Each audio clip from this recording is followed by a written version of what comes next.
Deputy commissioner Sheikhupura Muhammad Asghar جویہ نے اپنے دفتر میں انجمن تاجران کے رہنماؤں کا ایک اجلاس طلب کیا۔ اجلاس کی تفصیلات بتا رہے ہیں ارشد پرویز شیخوپورہ سے۔ شیخوپورہ انجمن تاجران کا اجلاس D C office committee room میں منعقد ہوا۔ اس موقع پر انجمن تاجران کے وفد نے ڈپٹی کمشنر شیخوپورہ محمد اصغر جویہ کو پھولوں کا گلدستہ پیش کر کے ضلع شیخوپورہ میں خوش آمدید کہا۔ ڈپٹی کمشنر شیخوپورہ محمد اصغر جویہ نے انجمن تاجران کے وفد سے خطاب کرتے ہوئے کہا کہ وہ کرونا وائرس کی موذی وبا سے بچنے کے لیے مارکیٹوں اور بازاروں میں حکومت پنجاب کی جانب سے جاری کردہ SOPs پر سختی سے عمل درآمد کریں، خود کو اور عوام کو محفوظ بنائیں۔ انہوں نے کہا موجودہ حالات میں انتہائی احتیاط کی ضرورت ہے تاکہ کرونا وائرس سے محفوظ رہا جا سکے۔ اس موقع پر انجمن تاجران نے ڈپٹی کمشنر کو انتظامیہ کے ساتھ مکمل تعاون کی یقین دہانی کرائی۔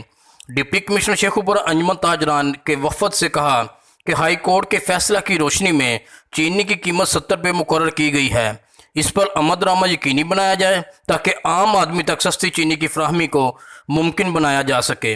اس موقع پر additional deputy commissioner revenue Rana Shakeel Aslam, assistant commissioner Sheikhupura Shabbir Hussain Butt, general assistant revenue Mian Nazir, chairman مرکزی انجمن تاجران شیخوپورہ الحاج ملک محمد اسلم بلوچ، جنرل سیکرٹری مرکزی انجمن تاجران ماجد منظور کالو سمیت دیگر ممبران نے شرکت کی۔